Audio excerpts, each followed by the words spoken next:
They went to a witchcraft. She carried my photo. When they went to the witchcraft, I don't know what they did. That's what I don't know. When they came back, but they took your photo. They took my photo. When she came back, I say, oh, she told me that I want to go to my cousin in Kisii to celebrate Christmas. I say, wow, I will look for you 1,000. How much is the transport? Yeah. Money. When she came back 2018 January, she was not in a good condition. I carried her to Moi Referral. I told the doctors, can you carry all the experiment to see what is the problem, because sielewi ana behave aje. Kuna kitu ielewi. Kuna kitu mimi sielewi hapa, what is happening. Yeah. Sasa wakakari all the experiment. Wasema there's no any sickness. Sema are you sure? Nasema yeah. But can you give nini, nikamwambia can you give her some medicine? When we went back home, now she say, I never realized that my photo is missing in the album. That's something I never realized. After going to the hospital, now coming out of the hospital, then now he said, oh, kuna hii picha tuliona na nani ya bwana wangu, acha nimpigie simu nini, nikamwambia and then now I was harsh. What I try to say that picha yangu, then I took my album now peruse very well. Where is my photo? Kumbe, she took the photo to the witchcraft. But now, since I was somebody who is very disciplined, now the attack never came to face me. Okay. The attack went to a weak person. The one who took the photo. What? Now she was mad. Now friends were saying, oh, in this scenario, you need just to take her home, back to her grandmother, because she is in this condition. Then I told my friends, no, love is not all about in the time of sweetness. The love is always about in the time of pain. That's now the time you need to stand in and say, indeed, I accepted this person the way she is. And even if what happened, no, I say no, we will just need. Now she was mad about 3 months, 4 months.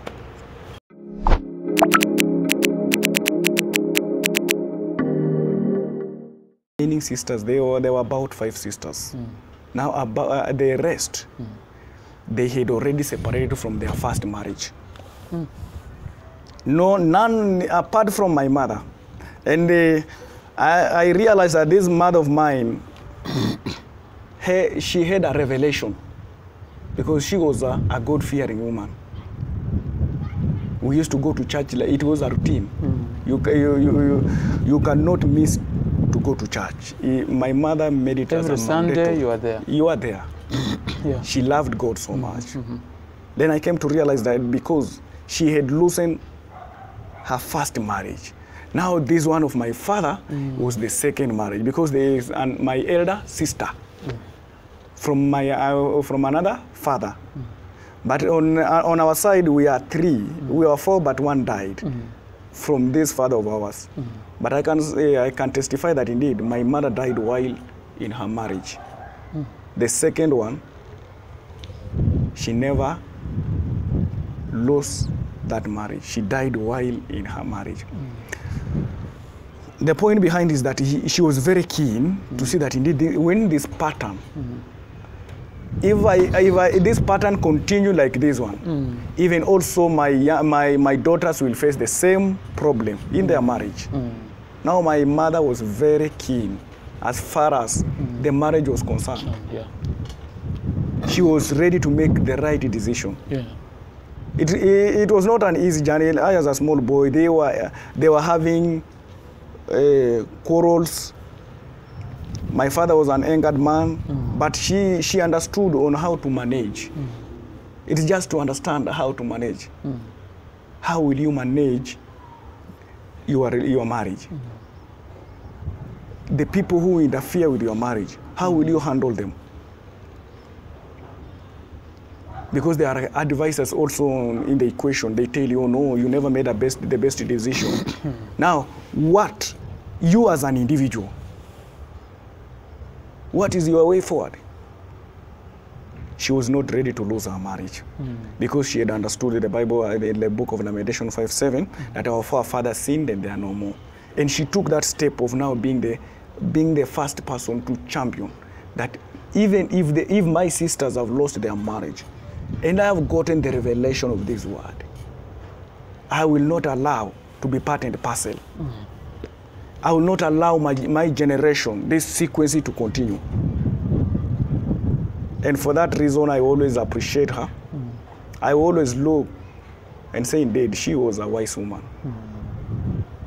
She made the right decision. When my sister, their marriages is not working, I tell them, remember, your mother maintained her stand in the marriage. Now, what you want to do, you want to bring a sequence of your generation, not of your mother. Because she paid the price. She was a prayerful woman. She read the word. Wow. And that's why you see, today I've come here to tell the people that indeed, marriages are, breakup are daily. Arrogance, ignorance. Another person tells you, what can you tell me? Kaniambia nini wewe? Yeah. It is because now you have not made a step. It doesn't mean that the marriage cannot work out. Because before you think about the breakup, you are the two people who met. No one was there. You gave your vows before one another.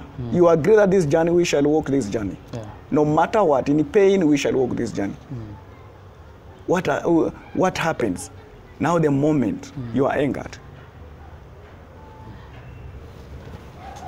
People are lacking one thing. They are not slow. They are not quick to hear. They are not slow to answer. They are not slow to anger. Now it is the opposite. Any moment I'm in my anger state, I'm always slow to anger. I always take my time and separate myself from the people. If I take 2 hours, 3 hours, I come back to my senses and say, wow, what did I wanted to do? Yeah. What are the benefits of the decision? Now from the scenario of my mother, I want to tell the viewers and I tell the believers, indeed, let us now revisit the Holy Book. Don't say, oh, it is not working. Sit down and read your pattern. Sit down and look upon your generation. Your four grandfather, your four grandmothers. What happened? There might be a disconnect, which now you are always you continue to carry it forward. Now on my side, as now a witness, an experienced person in the matter. You have only 15 minutes. In the matter, I began my journey. When I was in campus, that is 2014. Yeah. I entered in campus 2013. I was a man. My view was not to marry. My view, when I was a small boy, I wanted to be a priest. I wanted to be a priest so that I just do the will of God. Because the same Bible says in the book of 1 Corinthians, chapter 7. And Paul says that a man does well in the ministry if he does not marry. And if he can overcome the challenges of the flesh. But Pastor, I don't think so. Because nowadays, how can a man run a church without a wife? The Paul or run ministry without a wife. The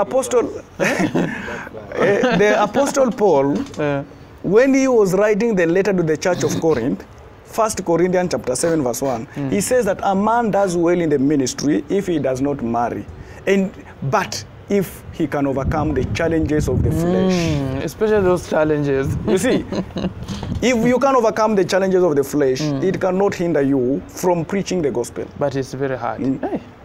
See, I tell you, it is now the law of the mind. That is the law of the mind. That you are saying it is hard. It is the law of the mind. Your mind has said like the way you have said your mind. Yeah. But Paul says, if I am the one, I could not marry. Because you understand there are those situations that indeed you can rise, you are going to preach the gospel, and you have quarreled with your wife.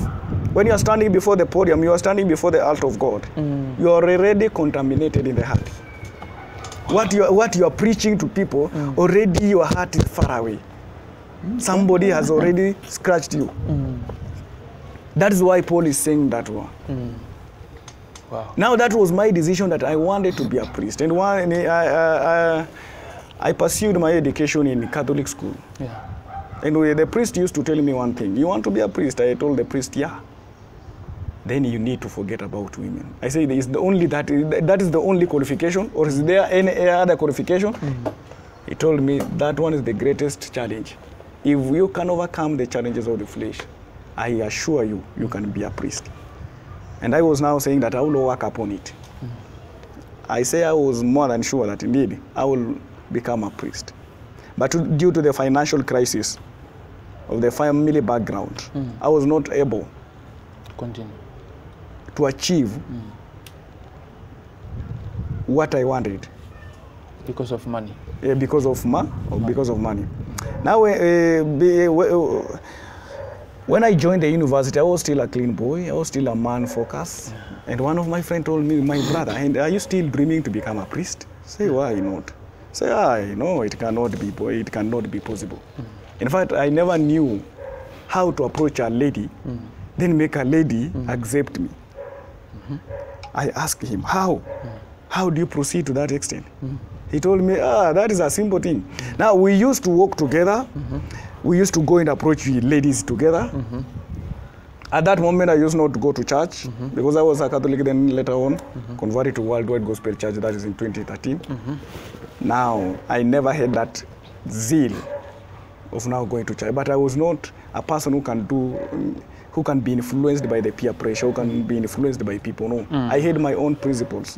What I stand for is what I stand for. Yeah. My yes is yes, my no is no. Now we were approaching ladies, but my first lover, I'm the one who approached her. That is my first year.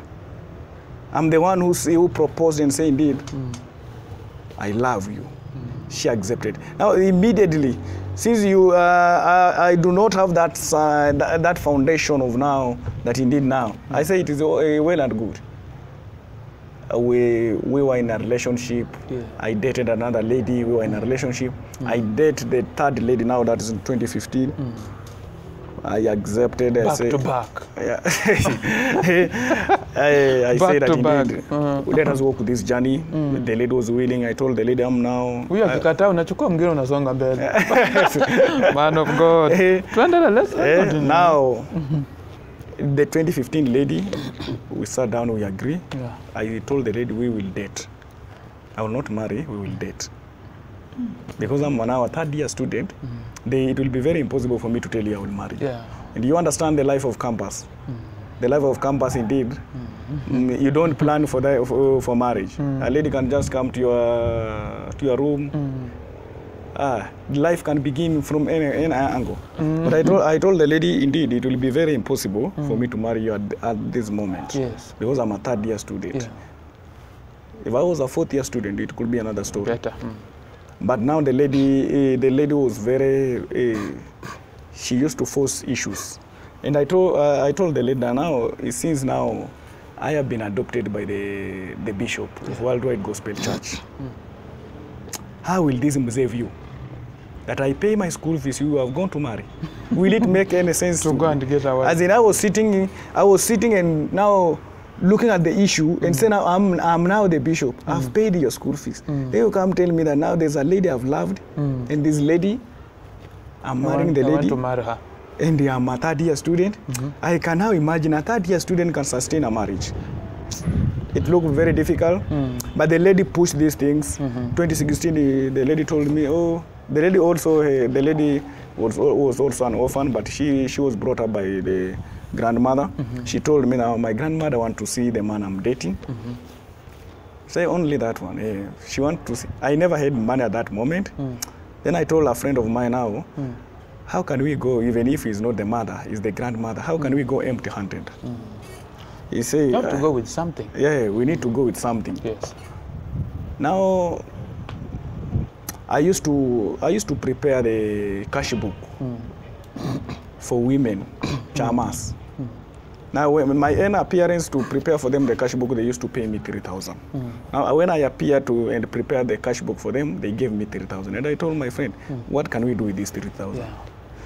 He told me, let us buy sugar. Let us buy sugar amounting to 3,000. And now I told the lady, we are ready. Let's go. We are ready. You just invite you just inform your grandmother that the visitors will be coming. Now give us a day. I will avail myself. Yes. I think she gave us a day. We avail ourselves. I told my friend, let us go for this thing. They only want to see us. Just to see who is dating their I'm coming. Their granddaughter. We went, introduced ourselves. Yes. But we at the introduction part, after finishing the introduction part, now there was a roadblock. There were barriers. Now the grandmother told the lady, the man you are dating is a Luya. The lady was a Kikuyu. And there were ups and downs. The lady gave me a call and say, my grandmother, she has said that it cannot be possible for me to date a Luya. And I told the lady, you are mature enough. You are above 18 years.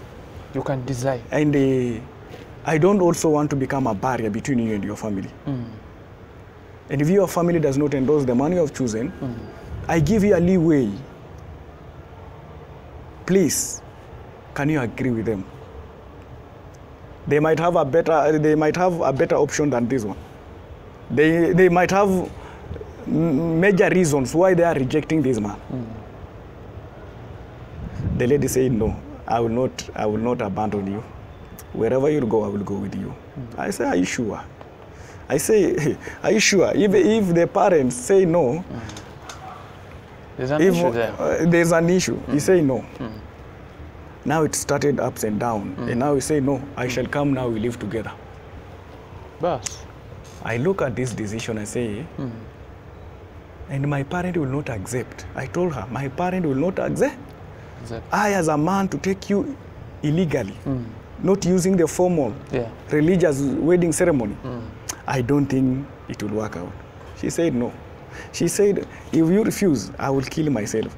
Now, since I'm a man of I have mercy, I say, if this person can kill herself, I'm the one who will be in trouble. The parents will say, oh, the guy who was dating this lady is the one who has killed the lady.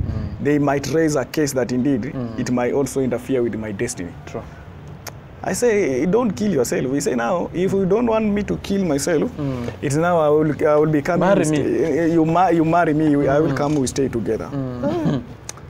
I say, now, what will you... I ask myself questions. What will this lady eat? Because the budget that, the money, my parents send a fixed money, knows that this man, monthly, his expenditure is ABCD. But when you bring a lady in equation, the expenditure increases. It doesn't remain constant. True. She said, I'm coming. I say, okay, I through. Because I don't want to cause trouble. And also, whatever I will eat, what I only promise the lady, I say, I will not strain my parent to make sure I fulfill the desires of your heart. Until I finish my degree, that's now the time I can now have a clear roadmap. Now, when you stay with somebody, however you protect yourself, you say you don't want a child.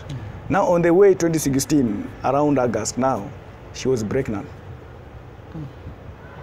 Another obstacle, again, was upon my neck.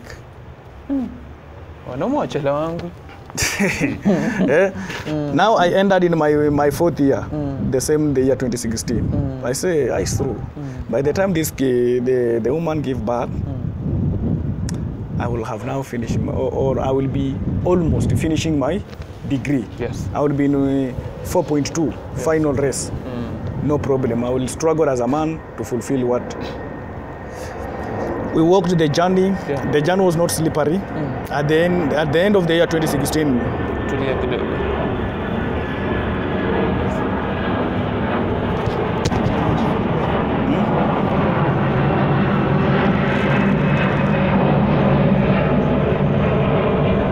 Tutakata tu, ina wasiwasi.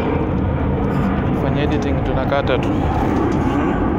Sasa uharakishe kidogo kwa sababu ya muda. Yeah. The 2016, at the end of the 2016, her grandmother came to search her again. Yeah. And they came with a brother, with the brother of the wife now. And they were coming like they don't have a good intention. They are chasing. Why have you taken our daughter? Yeah. Why have you pregnant our daughter? Yeah. Now they came with a lot of pressure. Again, I asked my friend, I say, no, my friend, these people, let us go listen to them. What do they want? Am I the problem, or who made the decision? Yeah. Am I the one who made the decision, or their daughter? We went again. The brother started insult. The brother started telling the sister, why did you choose this poor man? Why did you make a decision to choose a poor man? How will I benefit? Say, wow, why did you decide to choose a poor man? I remained quiet. I told my friend, let them speak whatever they want. Yes. Because they have surrendered their daughter to their hands. Again, when we were leaving, their daughter said, me, I'm living with my husband. We went back. The brother gave a lot of threat to make sure that this daughter of ours, we don't want the Luya bloodline. You don't want the Luya bloodline? Okay, it's okay. But at the back of my mind, I noted something that the day this woman will collaborate with the brother, that is the day this marriage will end. Now, when my son was born in 2017, March, I stood as a man making sure that indeed my son is brought up by the father. And the time my son was being born, I only had 100 bob in the pocket.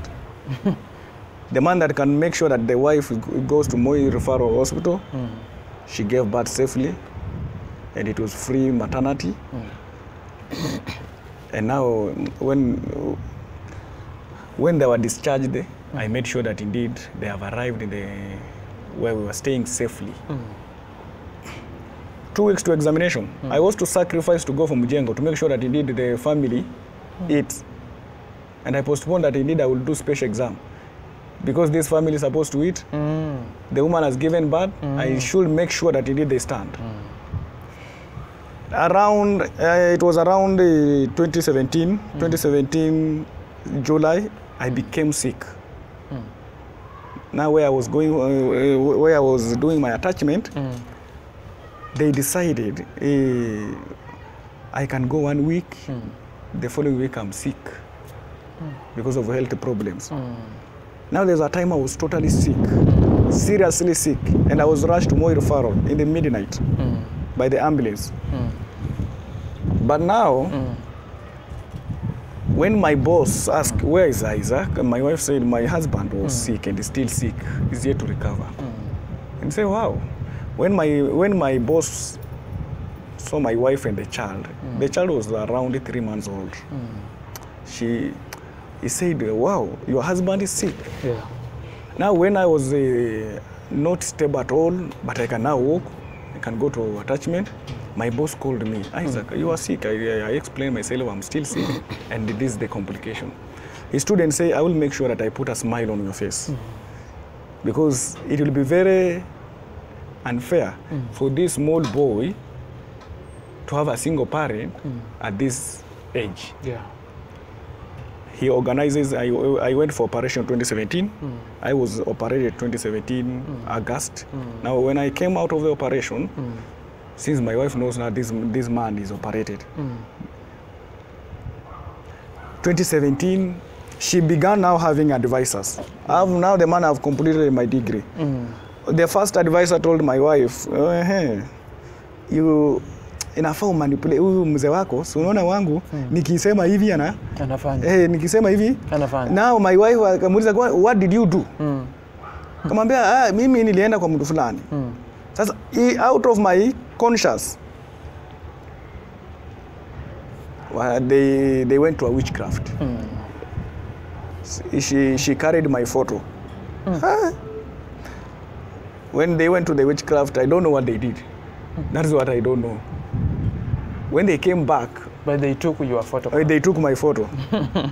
When she came back, I say, she told me that I want to go to my cousin in Kisii to celebrate Christmas. I say, wow, I will look for you 1,000. How much is the transport? Yeah. Money. When she came back 2018 January, she was not in a good condition. I carried her to Moi Referral. I told the doctors, can you carry all the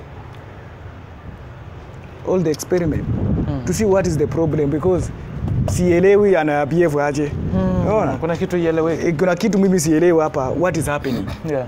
Sasa wakakari all the experiment. Wasema there's no any sickness. Sema are you sure? Nasema yeah. But can you give nini, nikamwambia can you give her some medicine? When we went back home, now she say, I never realized that my photo is missing in the album. That's something I never realized. After going to the hospital, now coming out of the hospital, then now he said, kuna hii picha tuliona na nani ya bwana wangu, acha nimpigie simu nini, nikamwambia and now I was harsh. What I try to say that picha yangu, then I took my album now peruse very well. Where is my photo? Kumbe, she took the photo to the witchcraft. But now since I was somebody who is very disciplined, now the attack never came to face me.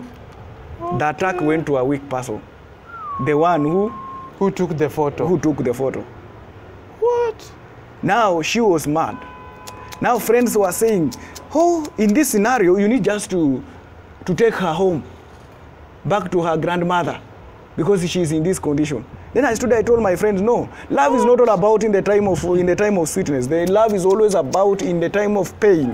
That's now the time you need to stand in and say, indeed, I accepted this person the way she is.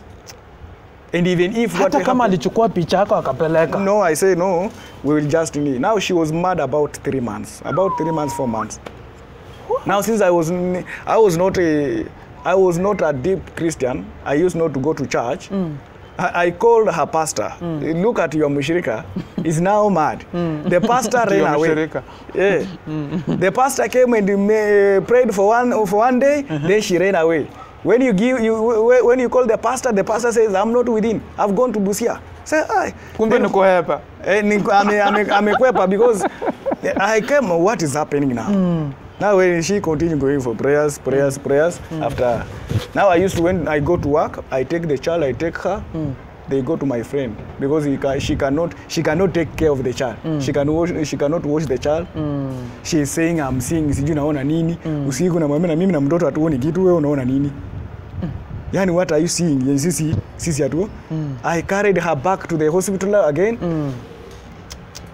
Hospital. Now 2019, I called a family meeting between I and my wife, even with the son. My son was a small boy, a 2-year-old boy. Yes. He was young, but he also is a part of the family. I sit down and now tell my wife that indeed this year I want to do also my savings. Yes. Because I have a project for this family. Yes. That indeed in 5 years' time I should have a project. Yes. This family should have an asset that they can see, and they can feel that this is our plot. Yes. And indeed, going forward, we can build the apartments. Now, my wife went to tell a friend, this is the family. This way for you as this is what my husband is planning. To buy a plot. Is planning to save in. Now this one emphasizes that your husband should now table the salary on the table. She came now and say, now I went to open the bank account of my saving without her knowledge. Because I came to view this one, he's not a person now I can now say this is what I have in the store. I went to open my bank account in cooperative, a saving bank account, a very secret, without her knowledge.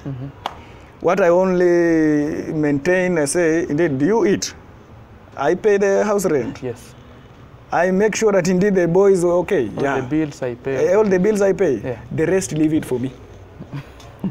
I told her I'm not a drunkard. I'm a sober man. And I know what I stand for, and I know where this family need to be in the years to come. Yes. Now, at that point, I want to tell you that the Bible cannot lie.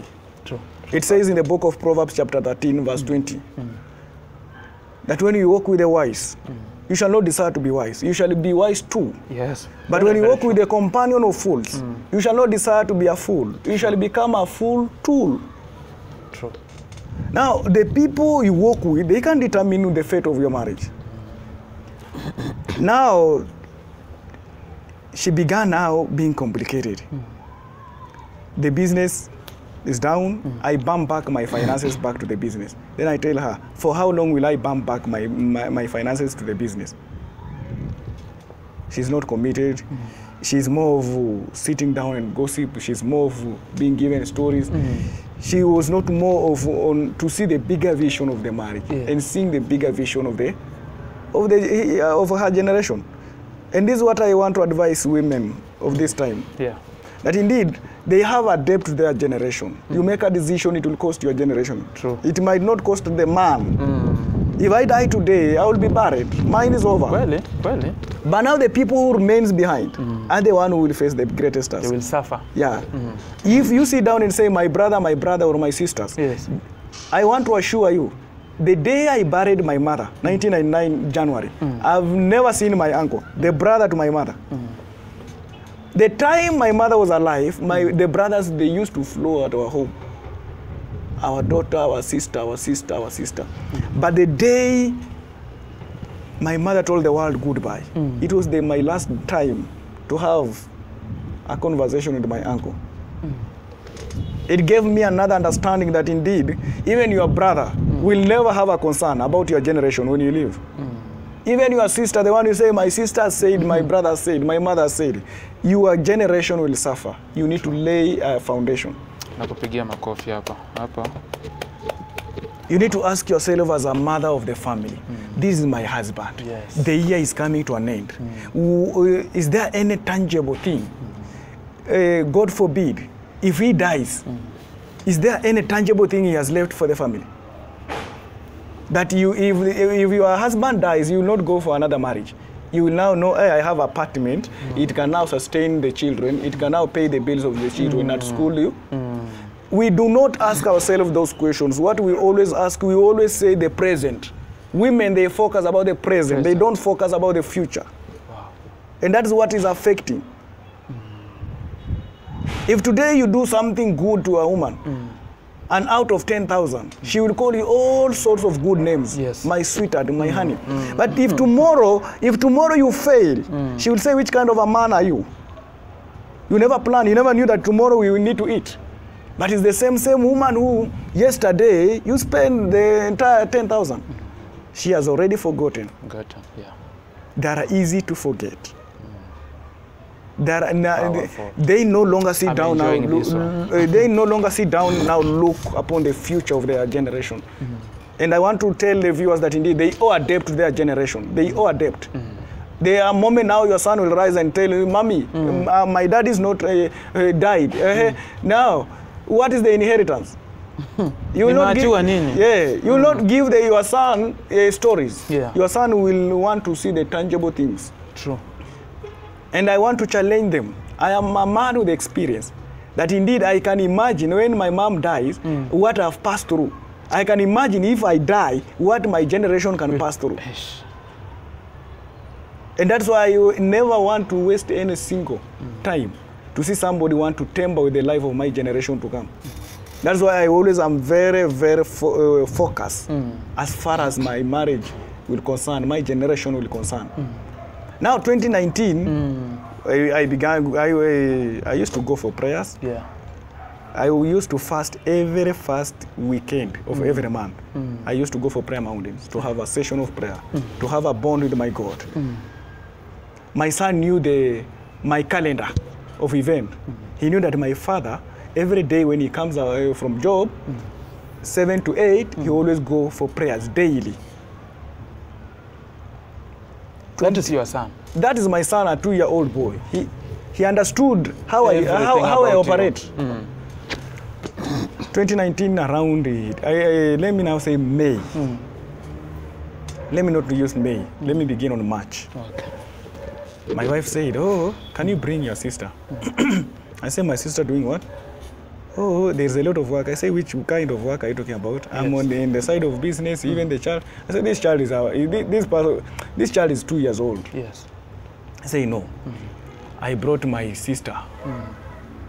My sister is somebody who is over 18 years, somebody who understands herself. Now my wife was a quarrelsome person. You ask her, what are you quarreling? Is there anything you are quarreling here? Then my sister was also an angered person. When he was in the midst, he said, how come this woman, she gives my brother sleepless night? And she understands that my brother has undergone operation. My sister said, this wife of yours, nitampiga. I called my sister, this is my wife. Regardless, that one is my wife. And she is your in-law. Yes. You are not supposed to do that one. Because that will be a shameful thing. Yes. I said, but no. Get the message of your elder brother. I'm the one who is speaking to you. And I'm the one who is telling you that indeed, I'm connected with her. I'm used to her. She's a quarrelsome woman. I'm used to her. Because I've done my best, she cannot change. Yes. She says, yes. My sister, akatulia. She never went now quarreling her. I told my sister, what are you arguing for? Wewe anasema wewe nini? Nikasema wewe utaenda kwa biashara, wewe ngoja mtoto wako. Ula aende kwa biashara msikoruzane. Yeah.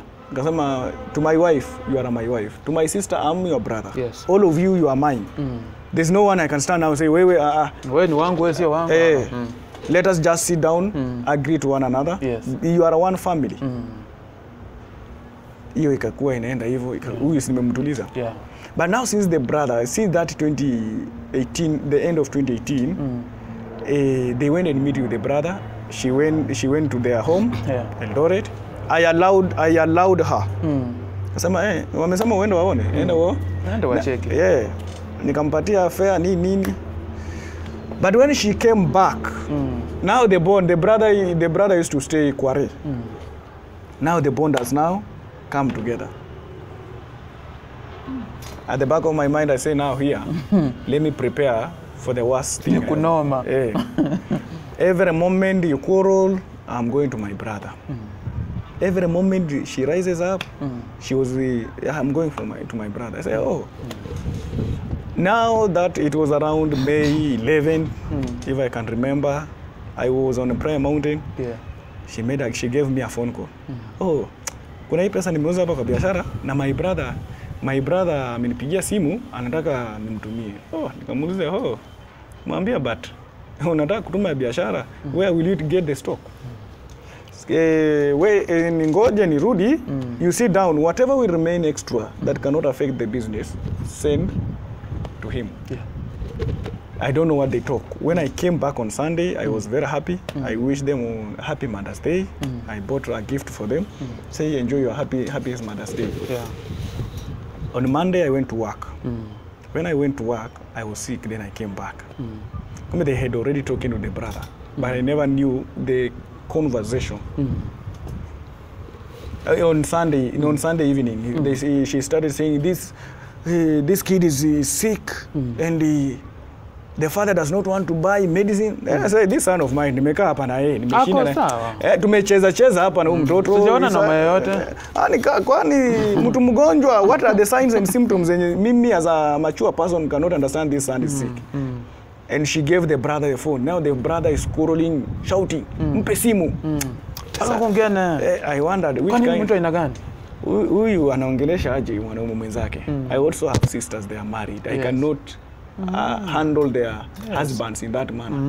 You have to respect people. I have the courtesy. I know what to say and what not to say. Yes. Now on Friday, on Monday, ikafika 6-7, my son akasema, "Daddy, tuende kanisa." Kama kawaida. Maombi. Nikamwambia nikavaa, tukaenda naye maombi. We prayed for 1 hour, I came back. Now kuna hiyo pesa biashara tulikuwa na supply, then the following day evening unaendea pesa jana, then mna supply tena. Now nikaona nikakula, nikaona kama mtoto kanalialia. Kaenda kufuata mamake waenda. Nikamwambia mamake, no problem. Huyu mtoto usiyemwacha hapa anataka aende na wewe. But daytime I told my sister, leo usitoke, usiende kazi. Then as in my spirit ilikuwa isha rise. Leo usitoke, ukienda, I don't know why I said usitoke usiende kazi. But akasema mimi naenda. When now my tukaenda mtoto akalia, nikasema enda na mtoto mchukue pesa, mvalishe nguo za baridi. Yeah. Then I slept on the seat. Kwa sofa tu nikalala hapo. Nikakula nikajifunika, sikia vibaya. Sasa I wait the people to come. What I only yenye nilisikia na nilikuwa kwa usingizi. Wamefunguliwa mlango. It was around 10 p.m. Watu wananipiga mangumi, wengine nimetolewa kwa kiti, wananikanyaga na boots. There were 2 men. This one is a Rastaman, huyu namjua. This is the brother. My son now kamesimama, it was a bed sitter. Kamesimama hapo karibu mlango wa choo. My son is crying. As in, mtoto analia. Anashangaa, what is happening here? Anashangaa, how wamenivamia aje without my knowledge. Unaware. Wameingia kwangu aje saa hii usiku. Wakaniumiza, wakanikanyaga hizi mbavu. You are now like this one. Wanakukanyaga this side hivi na boots. Wanakuvamia 2 people. You are not prepared. After the scene, I heard the brother saying, and if my mother was alive, hata yeye na angekutoa makagari. Nikashindwa kani which kind tujapigana na huyu, but now why are you coming in the scenario? She escorted them hapa Fagilia. The neighbors, they never came out. Now my son came from where he was standing to my side, to the father on the sofa, and now my son cried. Then my son told me, "Daddy, pole." Then my son slept on my chest. I felt the pain of a son, seeing the shame in the presence of his father, and the same pain the son is feeling at 2 years, 1 month old son. The mother does not feel it. She has escorted me. When now my son slept on my chest, I made sure my son has slept. I carried him with that pain. Kakisha amelala kwa kitanda. Then I came now. The neighbor took me to the hospital. I never wanted this son to know that the father has gone to the hospital. I was rushed to the hospital. I was with a friend of mine. Nikatibiwa. Kutibiwa nikarudishwa. The same day. Sasa nikalala kwa kiti. Kapewa dawa ya kusuguliwa huku. Then nikasema the following day now tomorrow the bishop came, his bishop came, and now we say, oh, this and this and this and this. I heard about them. They say, no, give me time. Yeah. If you are saying this person loves me, if you love a person, you cannot harm the person. Yes. When they told me, do you still love your wife? I said, no, my love has already departed. Because of the things she did to you. Yeah. My sister came back and they were telling, the neighbors were telling my sister, your brother, yesterday you could have come is when he is dead. From that scenario, in the evening, I was rushed to Kenyatta Hospital because now the pain had increased. And I told my sister, I don't want this wife of mine to accompany me in my medication. Then my sister said, oh, we went to my friend and I was rushed to the hospital. She never came to see the husband is sick. She was coming to inspire. What does the doctor say?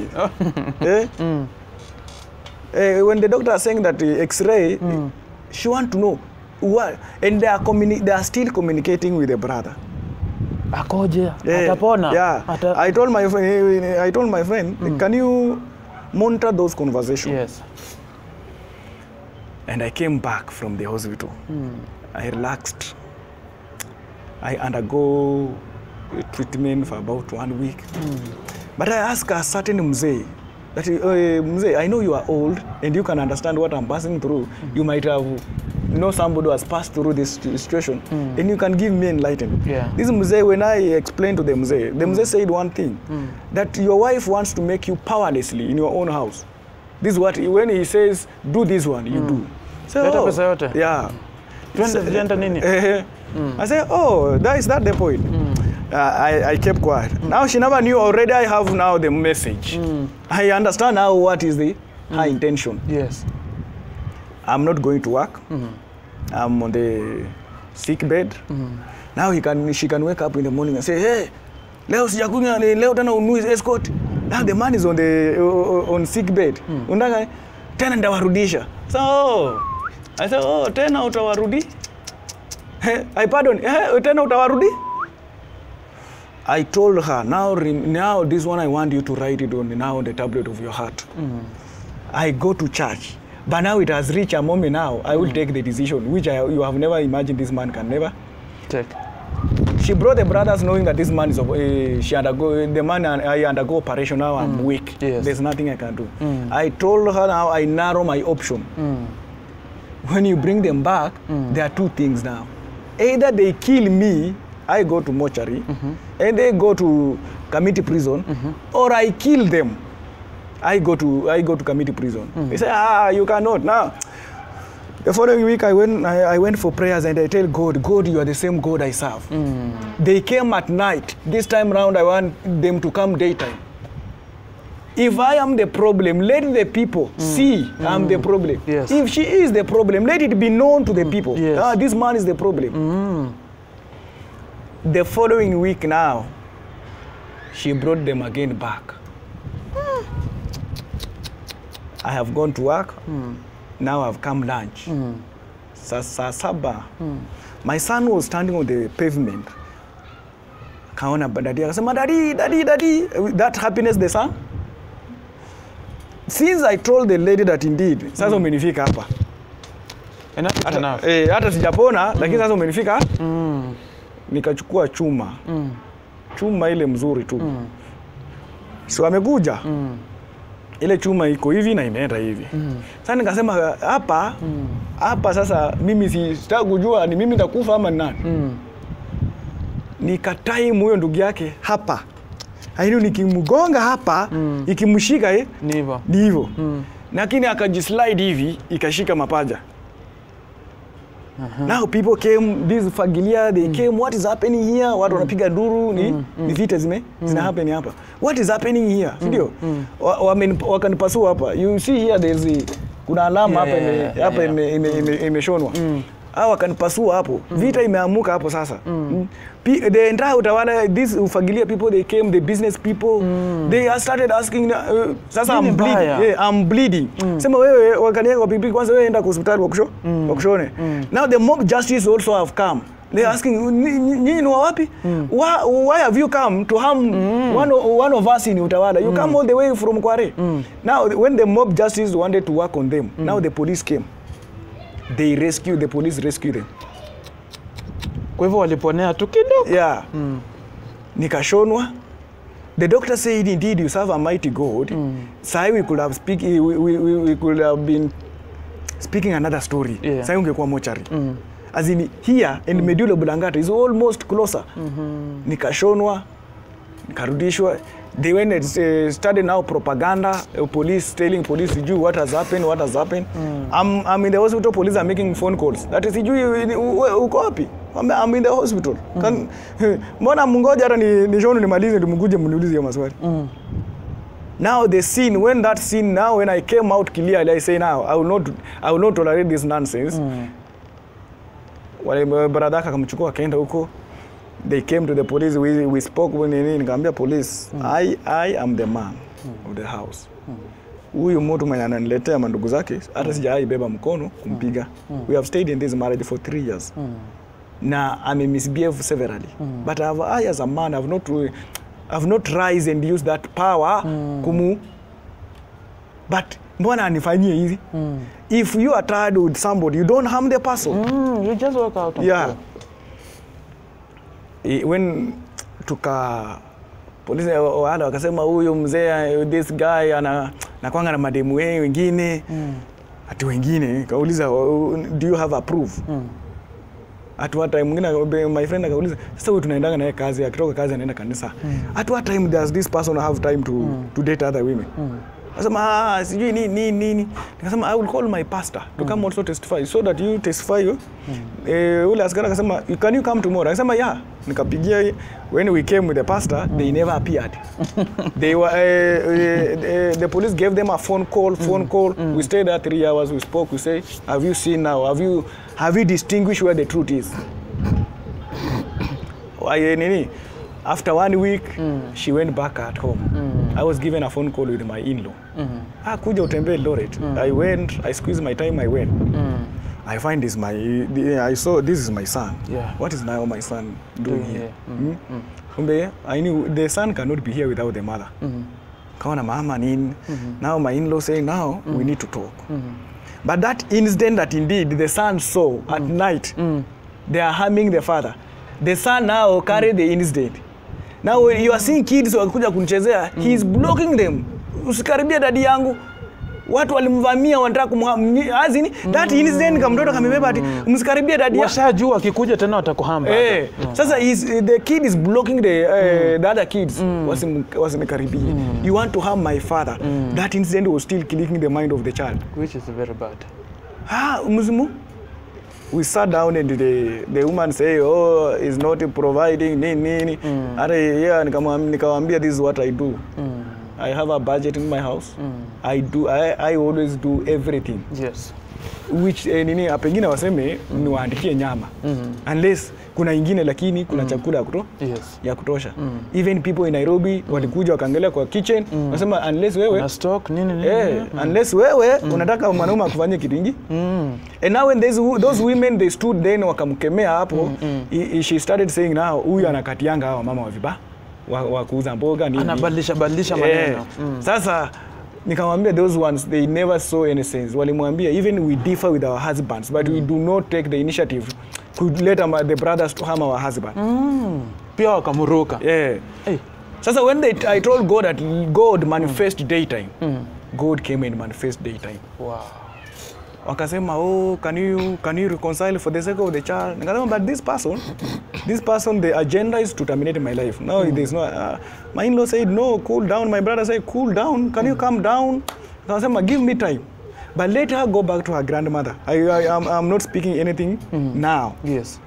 Her grandmother gave me a phone call that nasikia ulitaka kuua wajukuu yangu. Nikasema indeed with due respect I have for you grandma. Sasa unasema nitaka kuua wajukuu yako. 1 week ago walikuja kwangu akanihama. Ulisikia ni mzazi wangu kupigia simu akikwambia wanataka kuua kijana yake? We remain quiet. I passed through medication. They have come back. Hii ni mazoea. You never brought up your grandchildren in a God-fearing manner because they cannot take a step like that one. This is an insult. Yes. You have come to my territory. It's an insult. I have not come to to your territory. When I was pursuing now the case, now the pastor say, no, you see these people, they have your child. Yes. Then this case can be very tricky. They can be jailed for life. Yes. Now, just take heart, forgive them for everything. Wow. When I was in I say now when she went back to her grandmother, she started communicating. She say, oh, as in already that part of love to me it had already disappeared. Mwambia huyu sasa they forced the grandmother say no, sasa nimeongea na yeye mbadi. I sent for her fare, but inside my heart I said this woman has not changed. This one will terminate my life. Wow. But I truly stood and say, God, stand on my way. Na hiyo mambo ikaisha hivyo. When she came back, akakaa 1, 2 weeks, 3 weeks tena akabeba kama Mungu wewe mwenyewe akasanya vitu akaenda. Akajiondoa sasa hivi. Akajiondoa. Na hiyo ikaisha hivyo. My father said, oh, can you talk? Nikasema, do you still want your son to face me? I say, on my side, I say indeed this marriage, Mungu, it was not mine. And that's what I came now, after all those incidents, I came to sit down and now also to look back to her lineage. Yes. And I find that indeed the brother is from another father. She's from another father. Now, I ask myself, there's a pattern. The lady is innocent. Is innocent in the matter, but now there's something the mother did in his generation that cannot make this lady to settle in her marriage. Pause. Guys, I think now you have to do that after time, because your topic ameanza ya different mother and father.